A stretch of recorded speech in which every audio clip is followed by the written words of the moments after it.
Yo, what's up, everyone? Today we're breaking down the slang term Fafo. So, what does it actually mean? In simple words, Fafo is around, find out, a phrase people use when warning that actions have consequences. People use it when someone is messing around and might get a harsh response. Sometimes it can also mean something slightly different depending on the context. Where did it come from?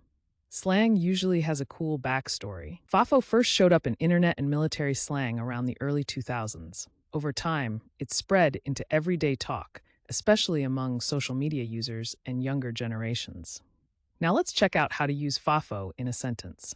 Correct example 1. If you keep ignoring the rules, Fafo is what you're going to get. Correct example 2. She ignored all the warnings, so Fafo really kicked in. And for laughs, here's a wrong example. My grandma said Fafo at Sunday dinner, and everyone just froze. See how slang adds personality and vibe? Using Fafo right makes you sound natural, but using it wrong can be hilarious. Quick recap. Fafo means around, find out. It started in the early 2000s internet and military slang, and now you'll hear it in conversations, online, or even in music. Now it's your turn. Drop your best sentence with Fafo in the comments. And if you want to learn more slang and fun word histories, don't forget to subscribe and join our community here every day.